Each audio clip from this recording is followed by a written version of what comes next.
All right, folks, this is episode 4 of The Rat and the Raccoon with Nukes and Wheezy. And today we are going to talk about the video game crash of 1983, where the video games industry came to a standstill for a couple of years. There's numerous reasons as to why this happened, and we're going to cover them within the scope of this podcast. But I think, Nukes, we'll start off with some poorly made games, if that sounds good to you. Yeah, that sounds great to me.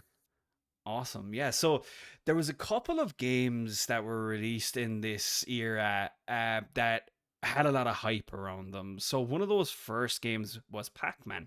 So we spoke about Pac-Man in the last podcast and how it blew the minds of gamers, right? So this arcade hit was so popular that it led to an absolute flooding of clones in the video game market, which we discussed previously on the last podcast. Uh, so when the announcement came that Atari had the rights to port the game, which was only playable in arcades, onto their 2600 video game console, people were stoked. Okay, so they thought they were going to have the arcade experience at home. Now, along with this hype, Atari also felt super, super confident. At the time, they had sold about 10 million Ataris, but they produced 12 million units of the Pac-Man game. So they were so confident in this game that they believed people would buy an Atari 2600 just to play Pac-Man. However, the story turns out to be a little bit more dismal than what they had hoped for.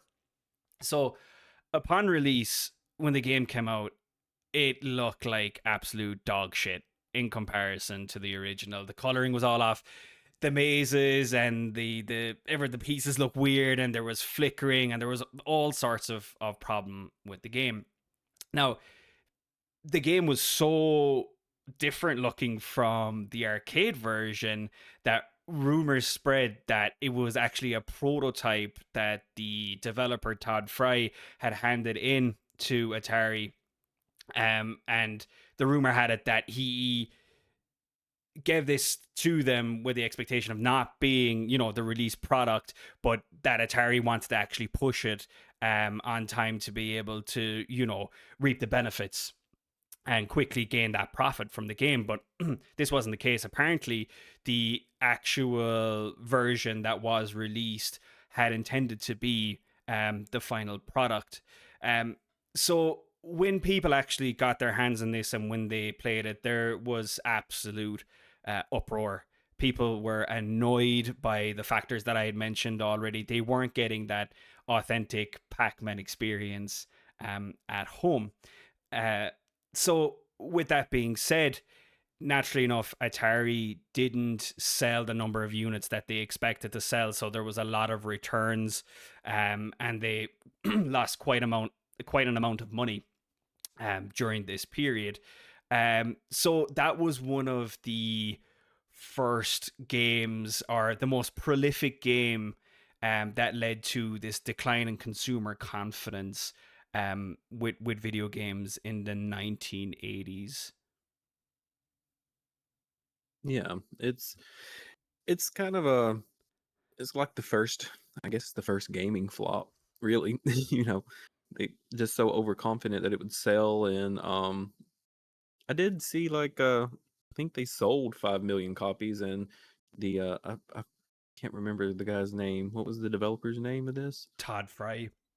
Yeah, I think he actually went home with a pretty penny, because he had the royalties to it.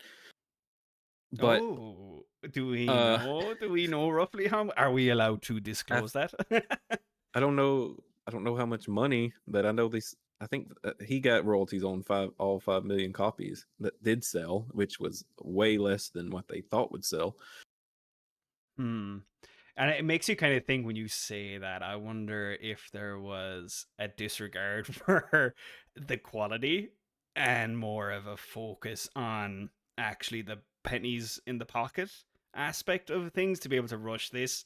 So not only, were Atari looking to get the money pretty quickly in their pockets, but maybe the programmer was as well. But that's all speculation. There's no fact Um, in that. allegedly, yeah. I'm just um, just putting it out there for discussion. So if anybody wants y- to add to that in the comments, absolutely feel free to do so. but and it wasn't just Pac-Man. I mean, it was there was a lot of well, Pac-Man was the most prolific. It was, there everyone was probably expecting great quality, but there was just this torrent of terrible games that was coming out at the same time, and just this flooding of consoles too. There were just so many different consoles. I think there were like dozens of consoles at this time, and nowadays we have like three. Mm. Well, not even three anymore. Well, yeah, three: Nintendo, Sony, and Microsoft. It's the three consoles we have. And in my research too, apparently you could actually add modular parts to some of those consoles so that you could play games from other consoles on it. So Really? that's how. Yeah, yeah, yeah. I can't remember the exact ones right now, but that's how flooded the market was with consoles and choice at the time for sure. Wow, I didn't know that. Was that like Yeah, imagine if like Nintendo let you play PlayStation games? That would- hell would fucking freeze over before Nintendo would give any sort of flexibility like that. But yeah, it's a weird concept to think that, oh, I'm just gonna add this additional piece to my PlayStation, and I'm just gonna be able to play Zelda like that. That's, I mean, we've all dreamt of it. We've all been like, oh, wouldn't that be sweet? But from a business yeah. perspective, absolute nightmare. Hmm.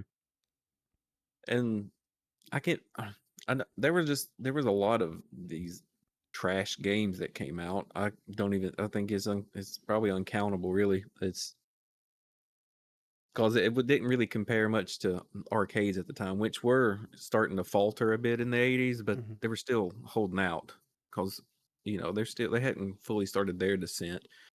Um, we'll get on to why that happens later, but um, yeah.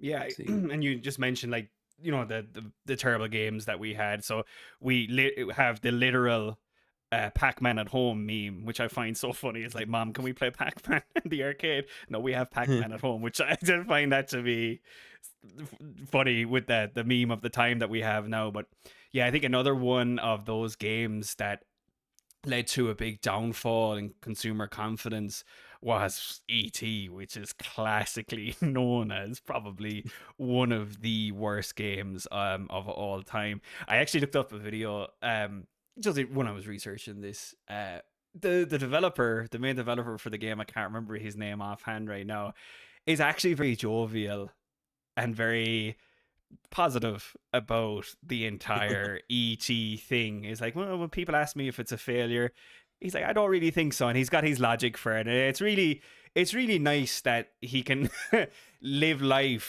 in a positive mind frame about that game because let's be real here. This is honestly one of the most tragic things to ever hit a video game market. I mean, like, some facts here about the game: 6 weeks of development time in order to meet the Christmas holiday season of 1982, which back then, even then, was crazy to think that they were going to get a game out in 6 weeks. Naturally enough, the excitement around this game, the hype around this game, was based around the fact that it was a Steven Spielberg blockbuster, huge movie. So the hype would have been real. Um, I've watched footage of the game. If you if you watch footage from the game, it's next near impossible to figure out what's going on.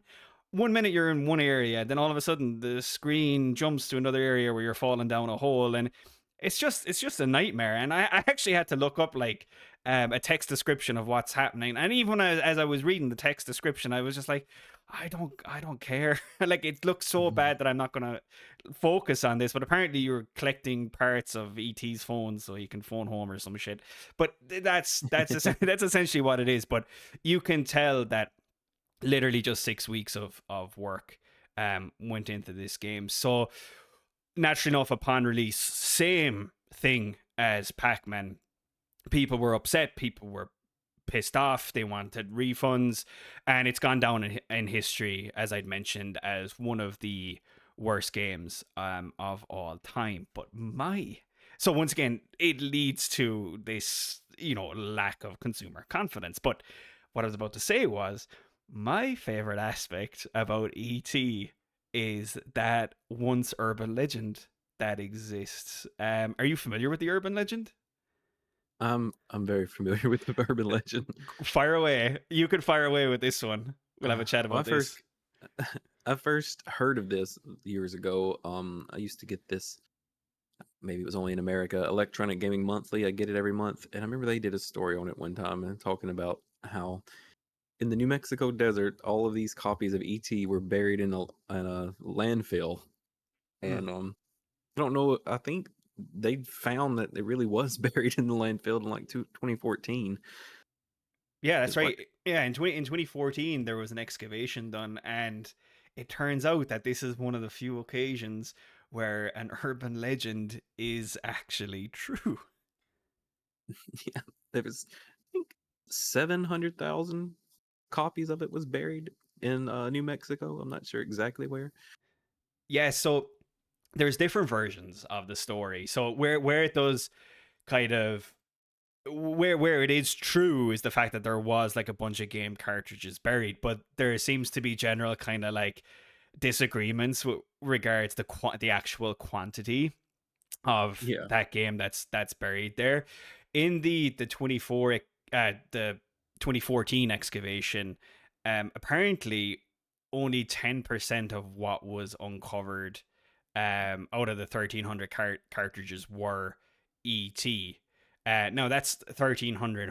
Like maybe they only hit like a small section of the Mhm. excavation site, um, where there wasn't that many particular cartridges of ET. I don't know what a burial process is for video games or how they distinguish what gets actually put where. Um, so it's up for debate, but it just goes to show like 700. You said 700,000.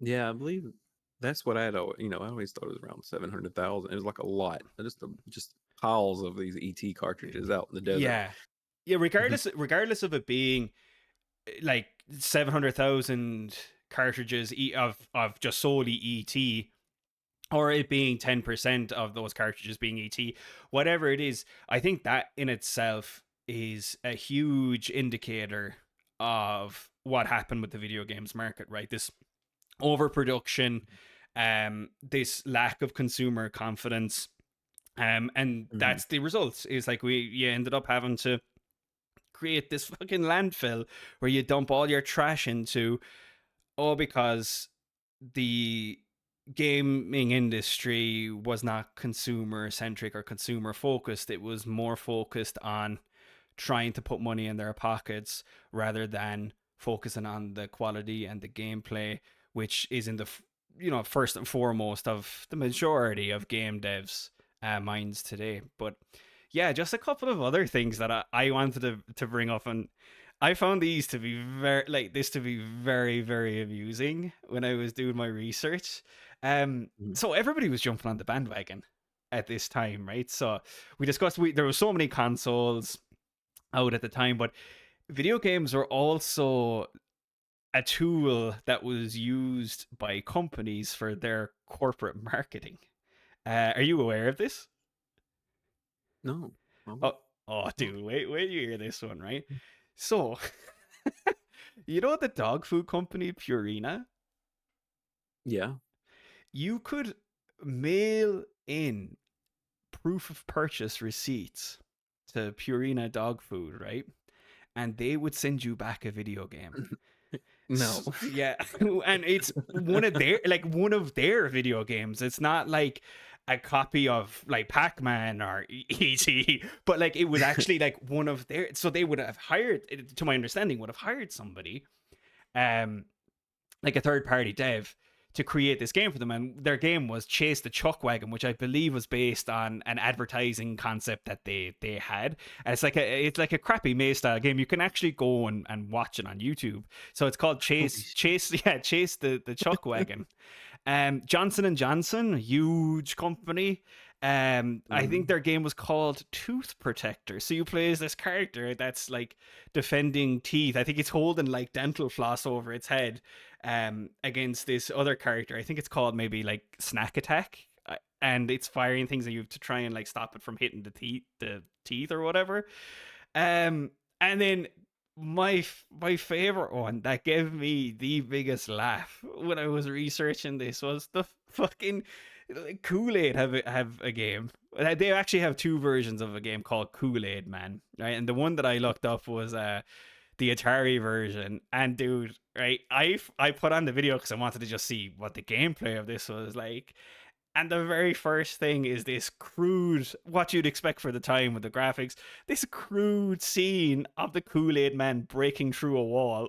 And with that like classic video game explosion sound, I definitely urge people to go and look that up because it gave me a real tickle. But yeah, I mean, like this just goes to show that a lot of greed is at play with regards video games at this time. Companies are seeing this as a tool to get their brand out there rather than really kind of focusing on the gameplay side of things and focusing on the end user's experience and this type of thing. So it's kind of very sad and disheartening in a way to see that so many individuals and people and even like within the industry itself was seeing all of this as a cash grab. Yeah, it's it's it's not wild because it they of course they're going to try to make as much money as they can, but it's just it wasn't really taken seriously as an art form yet, and maybe it's isn't still, even though video games are definitely an art form. But I can remember even as a kid that there was still some, like, I think there was a Cheeto game on Super Nintendo. Hmm. I can't even remember, but I think there was. They were still trying a little bit of that, but it just wasn't as um out of hand as it was in the early '80s. Yeah, I think there's like And a Pepsi Man game too, or something like that. I'm eh, pretty sure I've seen that. California, I think California Raisins had a game. I believe. I don't. Maybe I'm remembering it wrong, but I believe they had a game too. It was just this oversaturation that, I mean, and of greed too, and I don't know. It's still, like, you can still see it a little bit today in certain things.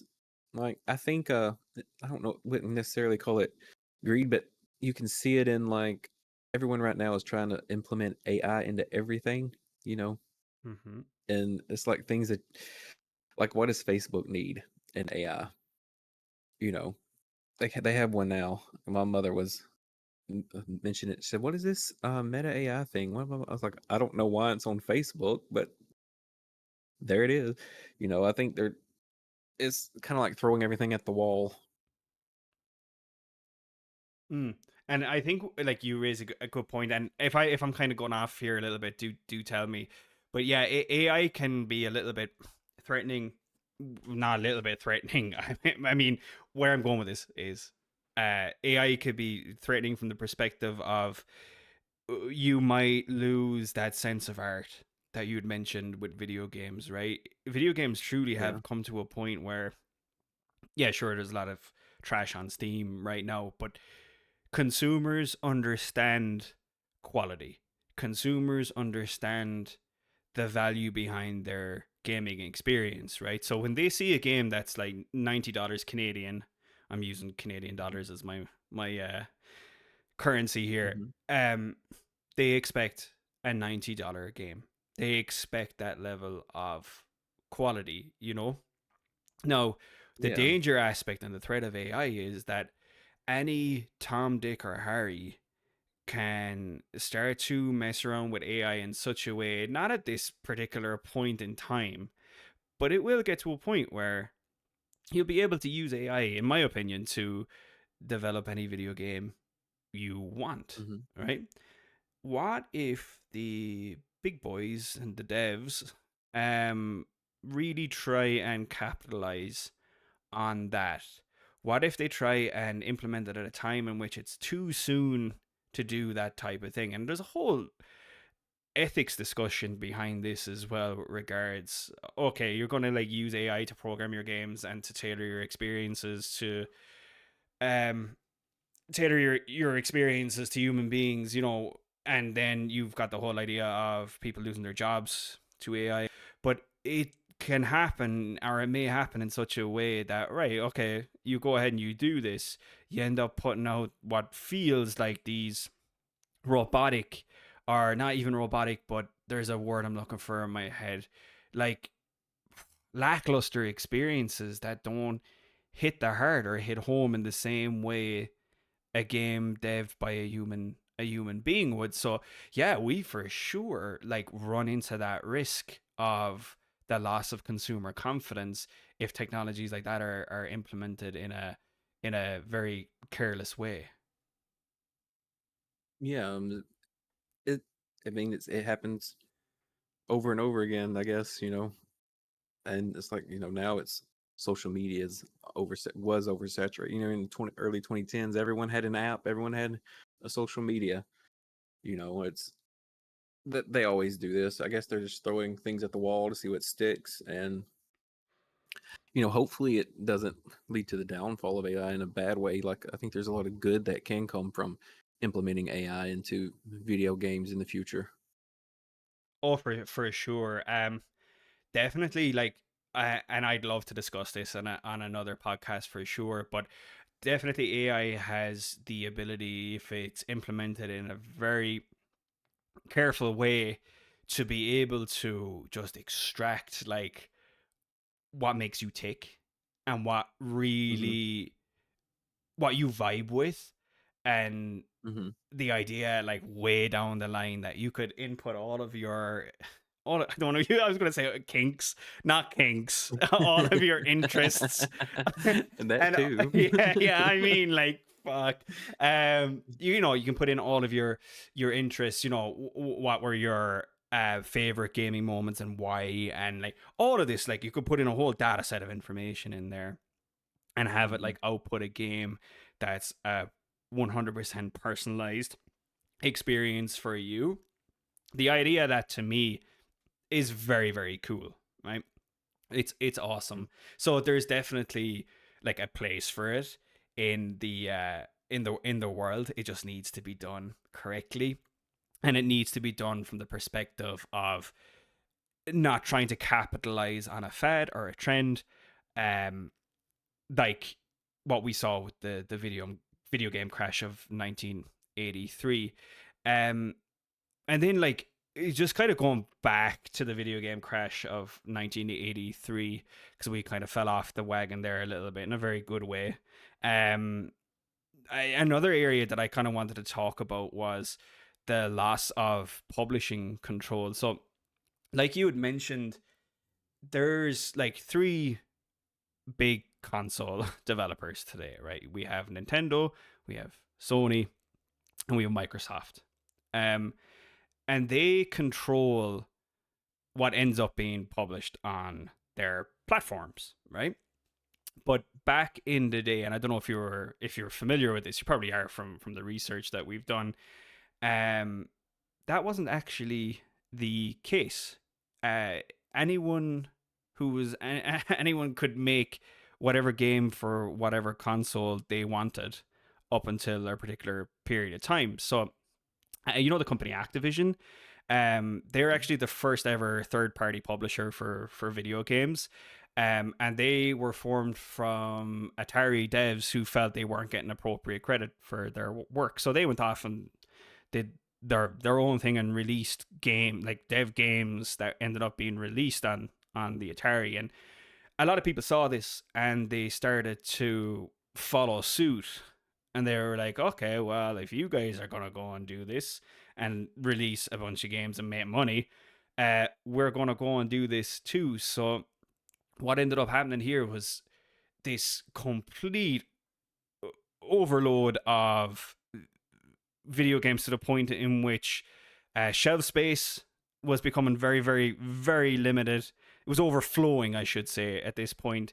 And what ended up happening too was a lot of games just ended up in a bargain bin. So a game that had been, to my understanding, maybe like 40 or $50 ended up dropping down to, I don't know, $5, $10, whatever it may be. So there's probably people listening right now being like, "Oh heck, that sounds really good for the consumer. All of this choice is here for us at like, ridiculously low prices. Yeah, while it's all well and good for the consumer, not so good for the industry, not so good for those video games Mm. companies, right? So they're not going to make their money back. Sorry if that sounds like a very basic kind of like concept to explain, but essentially it's one of the factors that did lead to a slowdown, and that's one of the reasons why a lot of people out there aren't actually familiar with the video game crash of 1983, because it more hit the industry and those inside the industry harder than the consumers themselves. So this lasted for how long, Nukes? A couple of years? I think until 1985, until Nintendo. Nintendo is what ended it. So with regards Nintendo ending this kind of like video game crash of 1983, what brought everything back on track? Well, as you said, it was more felt in the industry than the consumer. Like a lot of I think this was really concentrated in North America too. Um, a lot of the consumer just didn't even realize, they realized that the games were bad and, all this, but arcades were still very popular and people were going to arcades and, they might not have really, it wasn't a big of a deal to the consumer at the time. Nowadays it's different. A lot more people play games, but back then it was probably mostly children and teenagers. And it was really concentrated in the U.S. with American companies who dominated the gaming market at the time. In Japan, though, wasn't really called the gaming crash. It was the Atari shock. You can Hmm. see that they thought of it a little differently, and I'm unfortunately I'm not familiar with how this affected the European market, I'm sorry. but Do you not have your stock market analysis ready to go? no, sorry, and I don't. But Japan was still pumping out their own stuff, and they took this opportunity to pretty much dominate when they released their American version of the Famicom, and they had that third party control as you mentioned before, and their games were good, and it really sort of kicked off this new era of gaming that we still live in today. Actually, Hmm. this where it just kept building, and now it's it's one of the largest. It is the largest entertainment industry. It's bigger than movies. It's bigger than music. It makes billions and billions every year, Hmm.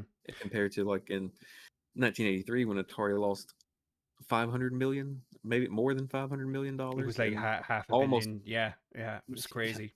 al- almost brought it to a standstill. And it, without Japan and then later Sony, who knows what we would, how we would even view video games today. Do you think, just based on our discussion last week and how Nintendo had that acute business sense and they were very tuned into the consumer in America to the point in which they were like tailoring their games, and they were in Devil World's case not releasing a game for Mm. 40 years like we talked about in the last episode. Go check it out. um do you think that they were aware of the consumer's experience being, the consumer's interpretation of, what happened with Pac-Man and ET, and just the flooding in the market, and just the consumer confidence being lost? Do you think that they had? I personally do, based on like the Oh quality of yeah. the games that they put out in that era, that they had I don't want to say like that they were external terror. I think they kind of were. They were able to take like an outsider's perspective and say like, oh, this has happened here. We need to be very very careful and realize that the consumer is number one, um, in everything that we do. Yeah, I'm sure that they learned a lot of lessons from this, and um, no, I don't know exactly if Nintendo has the consumer in mind 100% nowadays. I'm not Oh, gonna well, get too that's deep a into fact. That's a topic in that. itself, but we don't want to But upset the powers that be anywhere. but So, what you can say about Nintendo is their Nintendo games are tight. They are there's hardly any glitches. There's hardly any glitches. They're still well crafted games. From the like I'm talking Mario and Zelda and you know things like that. They're still very good experiences, and even like they changed Zelda up in the middle of the 2010s because Skyward Sword didn't do so hot, and some hmm. people love Skyward Sword, and I like Skyward Sword too, but it was the same formula they had been using for well since A Link to the Past. It's the same formula of collect these things, go to these dungeons, beat Ganon or bad guy, save Zelda. You know, they had some great story in between those, but it was the same formula that they did over and over, and then they shook it up because you know Skyward Sword I don't think did as well, which that was also probably because of the the late stages of the Wii and the Wii Hmm. U that people no one got a Wii U. I don't guess I got a Wii U and I don't even remember buying it or why. I don't remember playing on it, but I had a Wii U. I think I only played that for Mario Maker. I think I bought like a second-hand version of the Wii U at one point, but for my only intention was to play Mario Maker on it because that's that. You ever play Mario Maker? Yeah, I played it on Switch, the second one. I played the second one on Switch. It's so right. It's endless fun. It really is like endless fun. I absolutely adore that. But yeah, no, like going back to what you're saying there. Yeah, like they understand the market like really really well, and I think that they've always demonstrated a strong understanding of the market. And like you said, if they didn't have that, or if they didn't keep the consumer front of mind, we might be in a completely different world now with regards video games, the perception of video games. Once again, it's one of those historical things that's always up for debate. But I for one, I'm sure glad that they were one of the companies that brought it back on track for sure. I guess my kind of last talking point that I want to jump into is, do you think that a video game's crash can happen again? Oh yeah, I think it could. It might seem like it couldn't because of is how well it's doing. As I said, it's the biggest entertainment industry in the world right now. But it could have happened in the 2010s again with they started doing all the microtransactions Mm. and making these low quality games, and a lot of developers were starting to think, oh, well, we should just make mobile games because that's where the money is. That could have crashed again, but we went through it pretty well. We made it through the other side of that nightmare, of that could be nightmare. But yeah, it could happen again. It like with the AI, it could go wrong, and they could just be using AI to make games that are shit and no effort. They they could do a lot of things.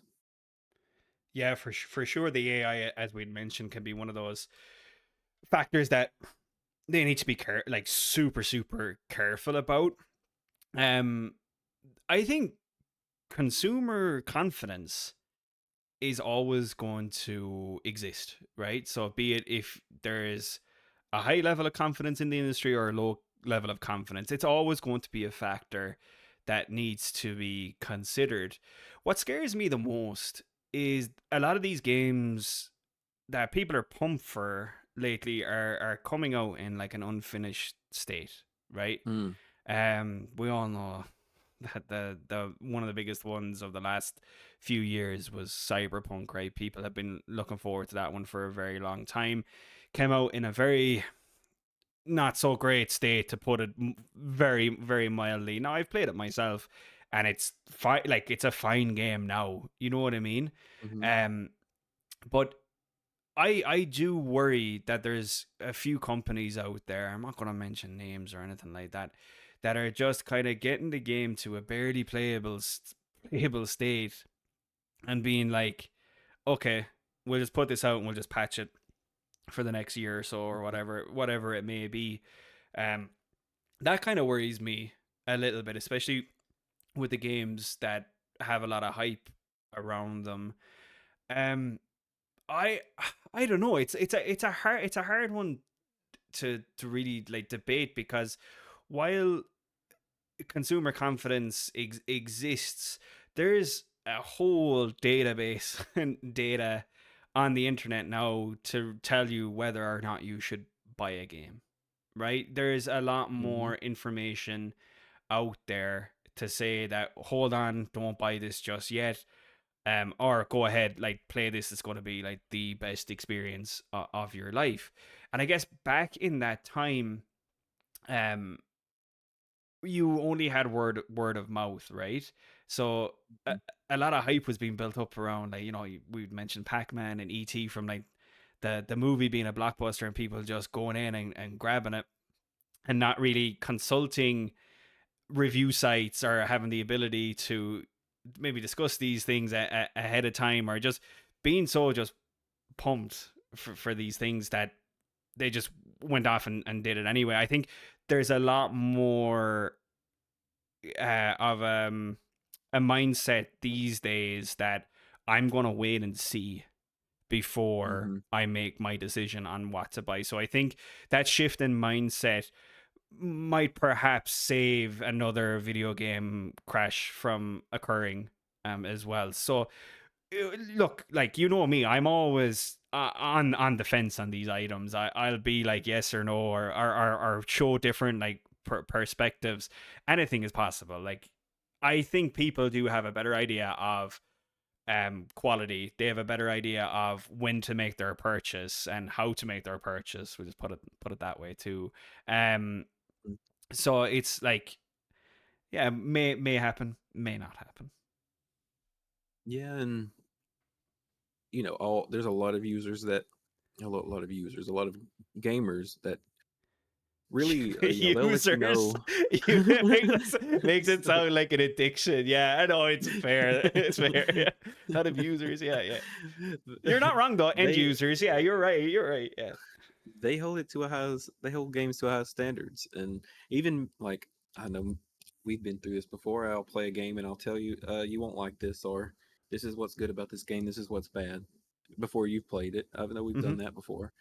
Oh yeah. And This has too I many always cutscenes for you, Easy. there's too much talking and they don't let you skip it, so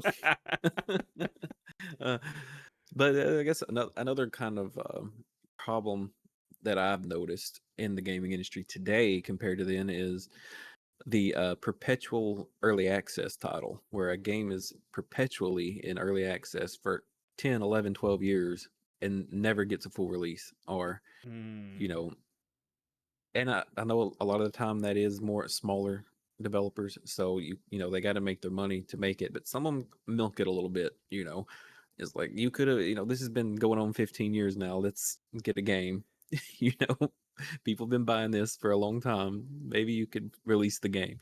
I've not got anyone in mind, but there's lots of them. There is, and it's funny you mention it, because I played that horror game. It was in early access for the longest time. I think it's out of it. It is out of it now. That's why I'm bringing it up. I can't Mm, remember. You take pictures. It's gone from my brain. I can see the game. I can see it all in my visage or visage, or whatever, however uh, you pronounce it. Is it visage? I think it's visage. I don't know. I'm yeah. sure somebody will correct me. It doesn't matter. I'm sure I've said plenty of other things throughout this podcast that people are like, okay, whoa, you're saying that wrong, buddy. But yeah, I remember that's one of the few titles that have not few titles that have made it to the other side. But I was kind of surprised, and I was like, oh shit, this doesn't have the early access label on it anymore. I was like, ah, don't see this every day. Yeah, they stay early they hardly ever get out of early access. It seems like there's some that do, but I think that's a big problem. They need to release the game or whatever. Yeah, I mean, as far as the entire industry goes now, though, I feel like it's in a really great place, right? Hmm. Um, I like the fact that there's a lot of flexibility for people to be able to like dev their own games and put it on Steam and set it at a price point that's like realistic, you know. Um, Hmm. and I think like people understanding that level of quality and understanding the price that matches that level of quality or sits with that level of quality is like a super important thing. And I don't know, man. I'm pretty confident like that the video game industry it will keep standing up tall for the decades to come. Watch it just come crashing down next week. Watch me after literally just saying it, the whole thing falls apart next week. But I truly am like we've chatted about how, like the previous incident that led to the downfall with like the poor quality games, the flooding of the market because the loss of publishing control and things like that. I think there's the bigger boys definitely have a tighter hold on all of those things, and the consumer themselves understands the quality that they expect and the price that they can pay, and they understand the areas that they need to refer to ahead of a purchase. And I think it's a balance. It's always going to be a balancing act, but that balance is in a good spot right now. Sure, there's some aspects of the gaming industry like microtransactions that are shite and some stuff with mobile games, but I do think it's in a pretty good spot right now. Yeah, well, I think so too. I think it's probably only going to get bigger personally. Then if it comes crashing down next week, then we'll delete this video. We'll I mean, delete the we'll channel, delete man. this. We'll never do a podcast ever again, dude. It's like, watch the entire fucking North American stock market comes to a halt next week. I I will scramble to not only delete this YouTube channel, but I'll probably get like the first plane tickets out of North America before people come looking for Oh, me. well, at least you have a path out in case it happens. I hope so. Stopped at the airport. Come with me. Why? Uh, I do have a question in Yeah. relation to this. How do you think how do you think it would be if it had crashed? Like if it had fully crashed completely and didn't really recover the same way, how do you think it would look now? Sweet God, that's a interesting question. That's a real interesting question. Do you mean how would the video games industry look, or do Yeah. you? Yeah, okay. All right, I was going to go from the angle of Or yes. what do you think would be in its place? Both of which are Yeah, either way, just which one I mean how would you think it would look now if Nintendo hadn't saved it? maybe it might have gone to a place where what makes a video game um let me restart that. So I would say right, board games have always hold with me on this one, right? So board games have always been like really popular, right? Or trivia games, quiz games, or what have you. I think somebody might have had the idea to use video games to augment that experience back at that time. Now we have like Jackbox games and we have things like that exist today. But I think somebody might have put a lot of effort into like developing Monopoly, but there's like a video game aspect to it that supports the board game. I think Hmm. they would have used it as a secondary tool or device in an industry that had classically shown itself to be um, consistently profitable and consistently popular with the consumer. That's Hmm. that's right off the top of my head without any real thought on that. How about you? Um, I think if Nintendo and Sony and them didn't come in when they did, well, we'll just stay with Nintendo because Sony came Mm, in the '90s. If they didn't, I think maybe maybe it just wouldn't have been as popular for a while. But I think maybe another American company would have stepped up and started trying again because I think Nintendo would have probably, if they had never released anything in North America or Europe, they would have been still pretty popular in Japan. And gotcha. And you're saying that somebody would have seen that level of popularity and and maybe we would have missed. Maybe we would have maybe it would have started growing again in the Nintendo 64 era. That we would have just had mm, something else there with, and then Sony come in, yeah. because So Sony came. Maybe Sony said, "Well, we could tap into this market over here. It's risky because of the gaming crash that ruined it over there, but maybe we can tap into that and find some new fans." I think maybe it would have just lulled for longer, and then towards the end of the '90s, maybe it would have come back for us. yeah, so you see it as like an inevitability. Like it would have eventually caught up. Yeah, Mm, is it that maybe there just been a company that doesn't exist? Just some yeah. American company would have started doing it to fill the void later. Yeah, makes sense. Like I was looking at it from the frame of if it had never happened, like Yeah, what might have happened with the industry. But yeah, I agree with you. Like that, it's an inevitability that like it was going to take off at some point. your answer was better. No, Your answer was better. no, no, no. I no, no, no. I'm not. No, I don't think so. I was looking at it from the perspective though of what if this never happened, or what if this never kind of like took off? Where do you think it would go? But your answer being like based in logic reason, being like, okay, well, if the video game crashed in 1983, blah blah blah, and like, yeah, it makes sense though. I agree with your answer. So no, different No. answers. No, none necessarily better than the other. All More right, I interesting yours is. okay. Well, I think we better wrap this up before we start a verbal argument with each other. Yeah. No, I honestly, I loved researching this topic. I think it was my favorite one to research so far, purely for the fact that a dog food company pushed out a video game. Yeah. And like that, That's wild. just to pull that fact from the research alone was incredible. But no, this was super super interesting. I hope a lot of people who listen to this kind of realize that this event actually took place, because it's not very commonly known amongst a lot of people.